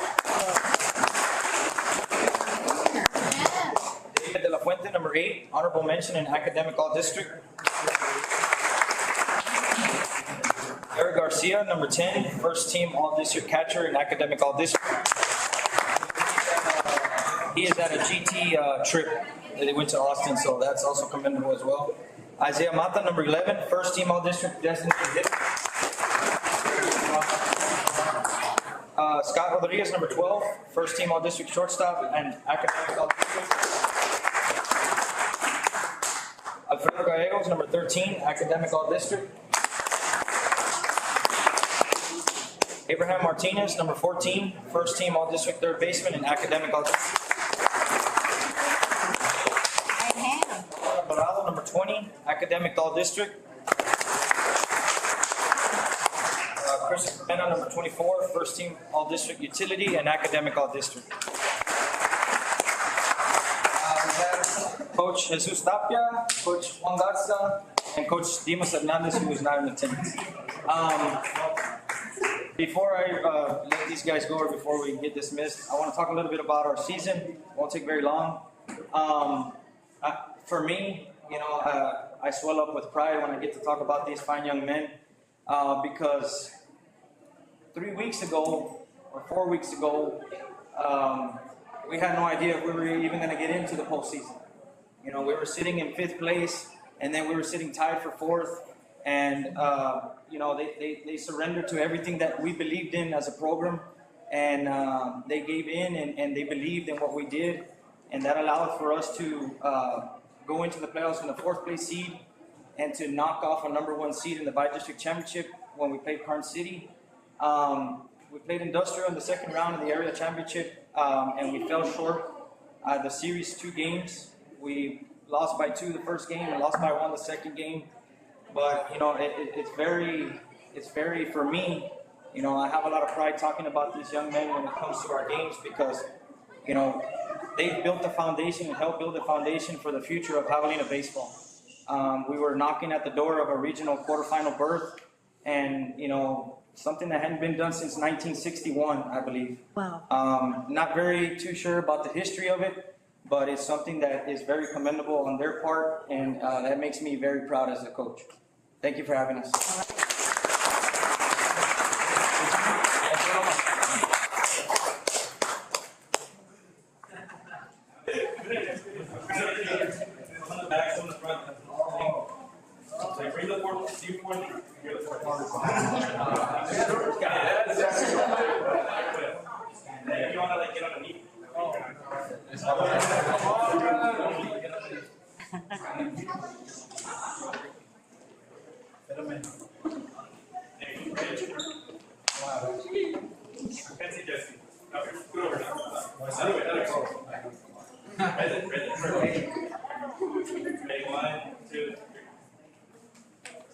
Thank you guys.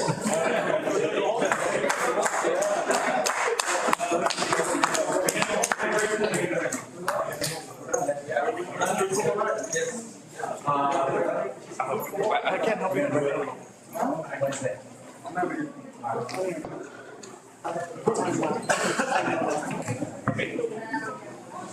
Alrighty, so up first, this next program is a brand new program for Crystal City ISD. It is our inaugural Mustang tennis team. As you can see, it was a pretty popular sport. This is not even, I think we're still missing quite a bit of kids. There was a total of 60 kids that came out to play tennis. Most of them stuck it through, and I know they had a great time, especially when they came home with those district championships. With it still being our first year, we did come home with the 8th grade district championship on the girls' side and the 8th grade district runner-up on the boys' side. We'll go ahead and call out the 8th grade first. first, and then we'll do 7th grade in just a minute. 8th grade, Kaylee Aguilar, 8th grade girls team district champion. Raul Alvarado, 8th grade boys team district runner-up. Laila Alarcon, 8th grade girls team district champion, and 8th grade mixed doubles third place. Janae Balboa, 8th grade girls team district champion. George Barrios, 8th grade team district runner-up. Elizabeth Castillo, 8th grade girls team district champion. Maya Cisneros, 8th grade girls team district champion. Carissa Diaz, 8th grade girls team district champion. 8th grade girls doubles district runner-ups. Juan Diaz, 8th grade boys team district runner-ups. 8th grade boys doubles third place. Karen Estrada, 8th grade girls team district champion. 8th grade girls singles district runner-up. Andrew Gallegos, 8th grade boys team district runner-up. Giovanni Gutierrez, 8th grade boys team district runner-up, 8th grade mixed doubles champion. Sammy Houston, 8th grade boys team doubles district runner-up, 8th grade boys doubles third place. Angel Jimenez, 8th grade boys district runner-up. Carlos Lopez, 8th grade boys team district runner-up. Alyssa Lopez, 8th grade girls team district champion. Kiera Lopez, 8th grade girls team district champion. Riley Lopez, 8th grade boys team district runner-up. Anayeli Luna, 8th grade girls team district champion, 8th grade girls doubles district runner-up. Michaela Miramontes, 8th grade girls team district champion, 8th grade girls doubles district champions. Aaliyah Mireles, 8th grade girls team district champion. Camila Muskis, 8th grade girls team district champion, 8th grade girls mixed doubles champion. Andrew Perez, 8th grade boys team district runner-ups. Ariana Perez, 8th grade girls team district champions. 8th grade girls district champion, girls doubles district champion. Abram Sanchez, 8th grade boys team district runner-up. Logan Santoya, 8th grade boys team district runner-up. Renee Salcedo, 8th grade boys team district runner-up. 8th grade girls mixed doubles third place. Ashlyn Tovar, 8th grade girls team champion. And Gerardo Uravazo, 8th grade boys team district runner-up. Those were the 8th graders that came out.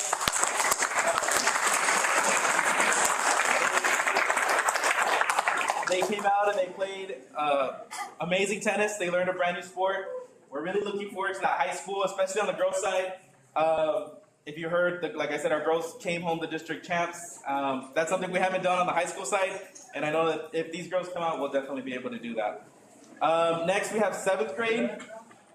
So the 7th grade boys came home the district runner-ups, and our 7th grade girls came home the district champions as well.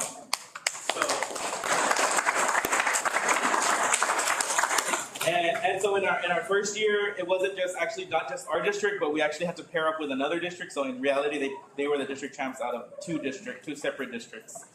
Aiden Alviso, 7th grade boys team district runner-up. Jason Ayala, 7th grade boys team district runner-up, 7th grade mixed doubles third place.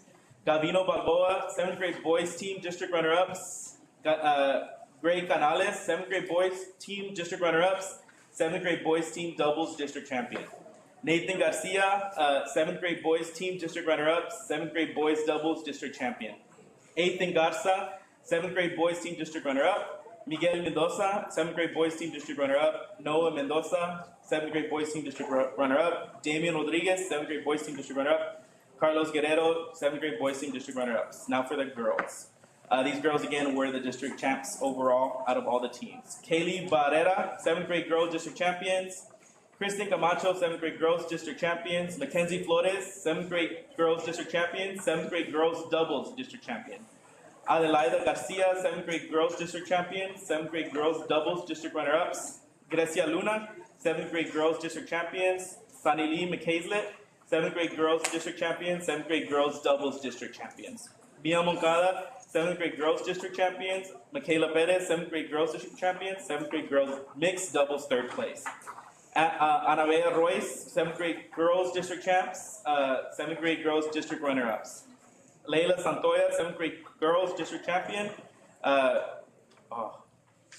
Josiani Uravasu, 7th grade girls district champions. Those were, and that was our inaugural, and all of them are part of the inaugural Mustang tennis.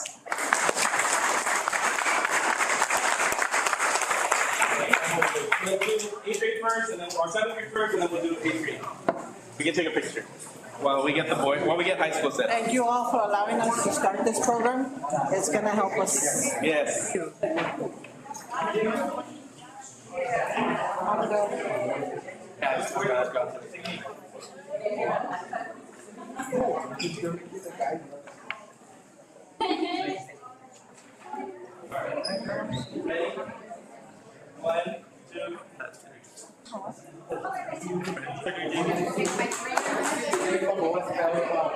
Eighth graders,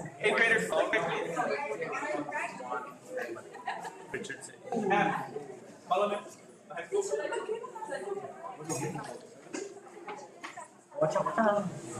Alright, eighth graders, please. Let's put the boys in the back, girls in the front.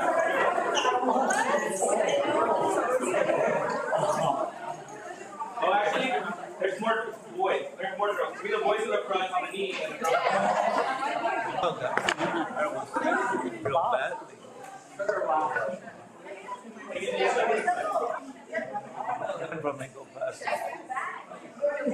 He still had high school.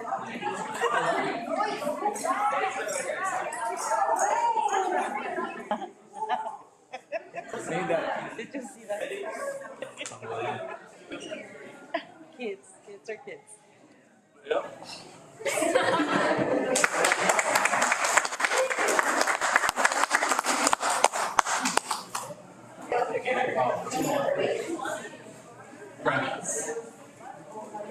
Boys, we're gonna this way.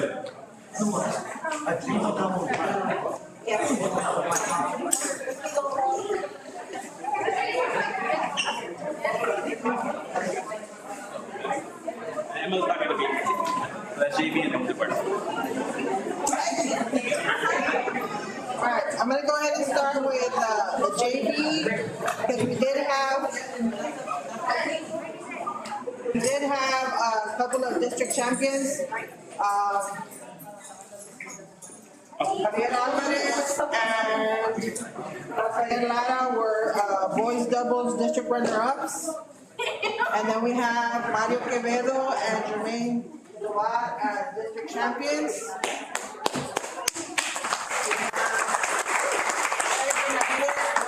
Singles district champion. And then we have Quevedos and Emma Serna as girls doubles district runner-up.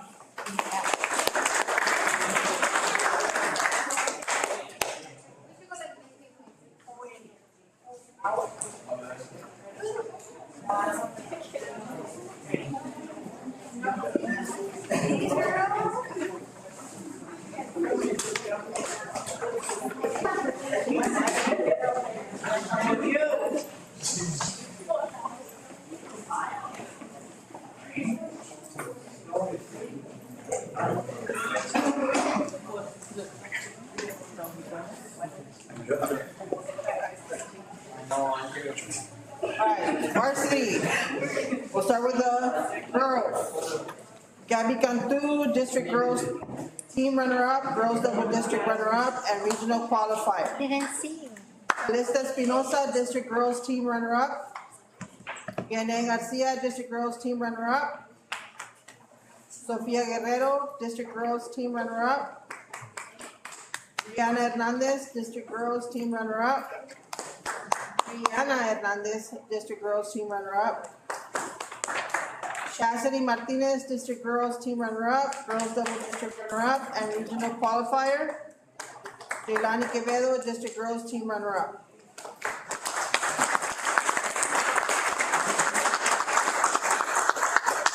Boys, Justin Acosta, district boys team champion. Sebastian Balboa, district boys team champion, boys single district 28 3A runner-up, regional qualifier. Gilbert Delgado, district boys team champion. Jeremiah Garcia, district boys team champion. Raymond Garza, district boys team champion. Abraham Martinez, district boys team champion. District 28 state champion. Region 4 silver medalist and 3A state qualifier. There it is.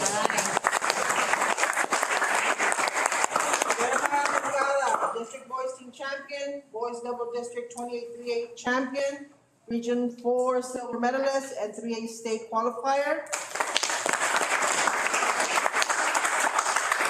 Aiden Salcedo, District Boys Team Champion, Boys Single District 28-3A Champion, and Region 4 Bronze Medalist.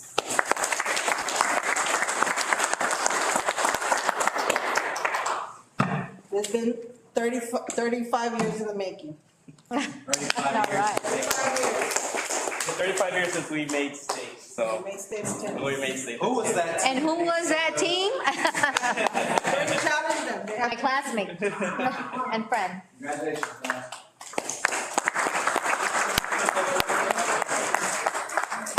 All right, guys, we will continue this next Wednesday at our sports banquet. If you want some more All right. enlightenment of the season, a little more into detail. Coaches kind of held back today on their description of players. But next Wednesday, 6 p.m., you guys are more than welcome to come at our sports banquet. I have to hand it to you. Everything you and your coaches touched this year was gold. Yeah. Yeah. I'm very proud of you. Yes. Very.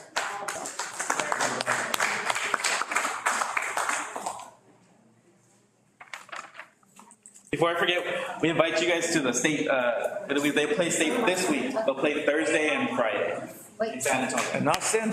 And it's, I wish it was in Austin, it's San Antonio. Thank you, guys.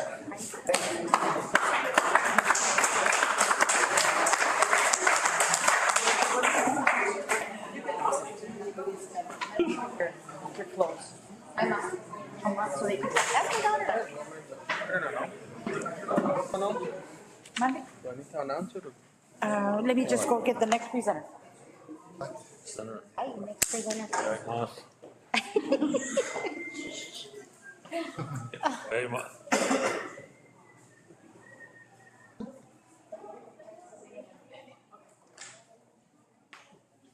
What a talent. Minute. ¿Se fueron? We pray. Did they leave? What about the items? He's there. At this time, we're gonna move the Texas A&M AgriLife Extension Services up to special recognitions. I think they have to leave already.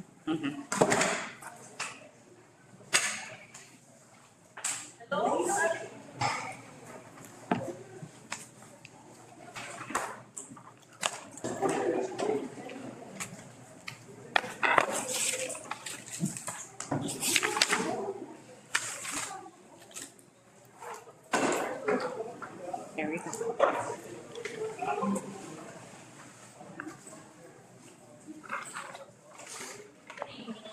Hi. So,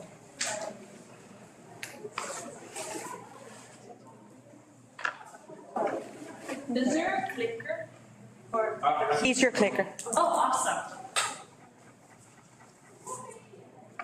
Yes. Hi, good afternoon. We're from Texas A&M AgriLife Extension, and we're just here to provide a little bit more information on what Texas A&M AgriLife does and what we can provide for the school district and for the community in general. So Texas A&M AgriLife Extension is a unique education agency with a statewide network of professional educators, trained volunteers, and county offices. For over 100 years, the agency has improved lives across Texas by delivering innovative science-based solutions and education at the intersection of health, agriculture, and environment in communities across the state. Today, we continue the legacy of service, bringing together traditional outreach and modernized tools to reach Texans right where they are. So helping Texans thrive. Our mission at Texas A&M AgriLife Extension Service works daily to make Texans better by providing innovative solutions at their intersection of agriculture, natural resource, youth and health, family, businesses, and communities through education and services. So our vision at Texas A&M AgriLife will be the leader in providing science-based resources and information. So we are a science-based organization, and we value people and programs and partnerships. And that's the reason why we're here today, to develop a partnership with CCISD. So this is a QR code for more information on Texas A&M AgriLife Extension, if y'all would like to scan. And then Here in Zavala County, we have 2 extension agents, which is, So I'm Leslie Dominguez, and I'm the Agriculture and Natural Resource Agent, and I also serve as a 4-H coordinator. and I am Julieta Leja, and I am the Better Living for Texans extension agent. What Better Living for Texans agent does is basically provide or promote nutrition, physical activity, and gardening. And what this is, it offers opportunities to help others live healthier lives, build confidence in our participants to learn practical cooking and gardening skills, teaches nutrition and the importance of being physically active, offers educational items that reinforce what is taught, creates support that encourages families and friendships. And these are like the core program areas. And so within this, like the education, it'll increase fruit and vegetable intake, adopt healthier eating patterns, improve access to fruits and vegetables, increase physical activity, improve food safety practices, and teach food resource management. So on these 2 next slides, these are some programs that we provide with BLT, and the age range are like from senior citizens, adults, and youth. So with the youth, we can like basically fix it to where we can elaborate with everyone. So I am a multi-county extension agent, so I serve Uvalde, Dimmitt, and Zavala, and I'm home based here in Zavala. So far we have worked with Zavala and Uvalde. In Zavala, you can lower it. In Zavala, we have worked with Batesville. We did the early childhood Learn, Grow, Eat, Go, which is basically teaching them like how to plant a seed and what it needs to grow, and they were able to like try new stuff, new fruit, new things in general that they wouldn't really do back home. And then we also did the walk across Texas with Batesville and in Uvalde. In Uvalde, we also did the early childhood Learn, Grow, Eat, Go and the walk across Texas.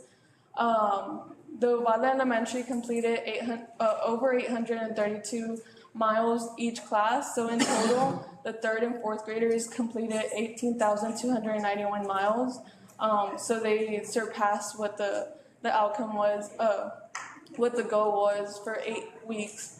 So those are 2 programs that I have done within Uvalde and Zavala.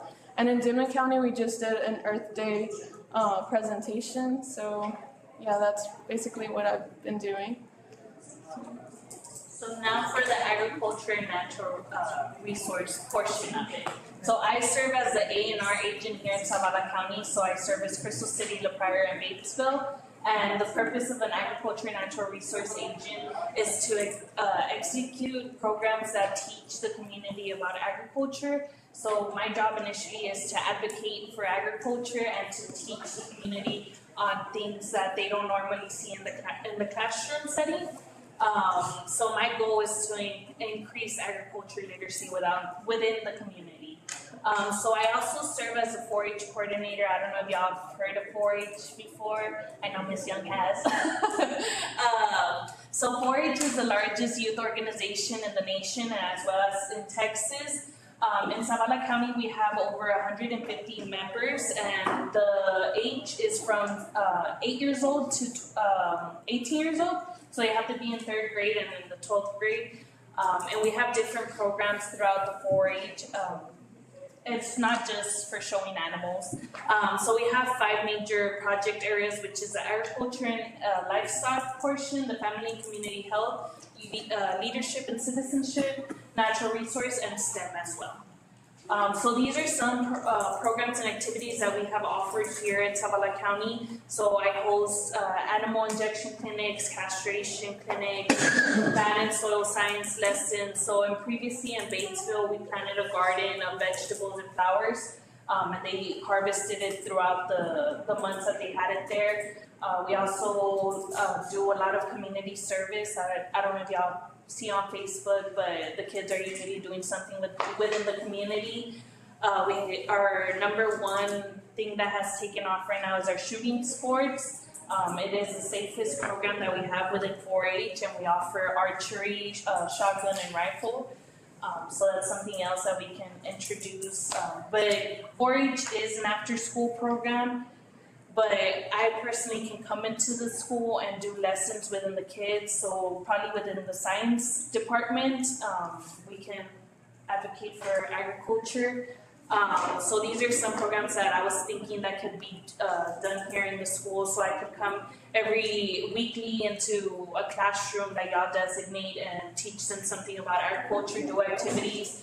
So my favorite thing to do is hands-on, because I feel like that's the best way kids learn. I know that's the best way I learn. So one program that I've seen that's successful and fun for the kids is hatching in the classroom. Gardening, animal science, food and nutrition, public speaking. And these are some other pictures that we've done throughout the county. So a lot of our kids go on field trips we went to the Capitol for a 4-H day at the Capitol. And then the goals for this partnership is to conduct educational activities in the schools, conduct lessons that connect to the TEKS, because I know we don't want to move you along from your path. So we do keep up with the TEKS, so that's something else to think about. I want to increase agriculture literacy. I do want to promote 4-H in schools, advocate for youth development, increase participation in programs, and work more with your teachers here at CCISD.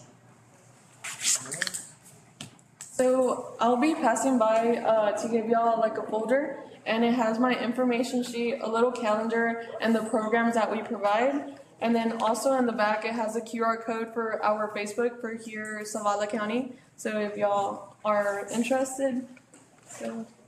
Thank you. And I'll just be handing out a pamphlet and a paper so y'all can read more about what we do. Thank you, Ms. Lee. Yes, ma'am. Do you all do anything? Thank you, Leslie. I'm fishing. How are you? Good, and you? I'm doing fine. Do you do anything? Thanks for waiting. You all do anything on fishing? Yes, so we work with the game warden. I know he hosted his kid fest. He was planning on having it in October, but I don't know if he's going to. But we do a lot of fishing. Some of our 4-H kids were in your athletics program, and they do. I know some of the school districts, like in Cotuí, I mean, Thank you. something that's, Thank you very much. I think some of the school districts are now competing. Yeah, and I know how y'all don't have a FFA or an ag teacher here. I think it would be really good to come in and expose the kids to agriculture. So it's more than just than raising the animals. I'm excited for you to be here because Texas is rolling out new science TEKS, and it goes very well with what you're promoting. Yeah. A lot of it for the younger. Yeah, we adjust to what y'all need here, and That's great. we see how we can connect it to our stuff as well. Quick question, does an MOU have to be created in order to receive your services, or do we just call So you? y'all just, one thing to do would be to designate us to someone, and that way we can coordinate like when we can come in. I know we have our adjunct faculty that y'all signed, I don't know if y'all remember. But that just allows us to count 4-H as a UIL, because the kids do travel sometimes for competitions, so that's what that is too. But y'all would let us know, or we would coordinate with someone when we could come do a program in here. Okay, thank you. Thank you. Very, very much. Thank you for having Bye-bye. us. Thank you. Hi, Leslie. Bye. Yes. All right, at this time, the Board of Trustees will meet in closed session as authorized by Texas Government Code Sections 551.074, 551.071, and 551.082, and the open meeting act. The time is 8:06.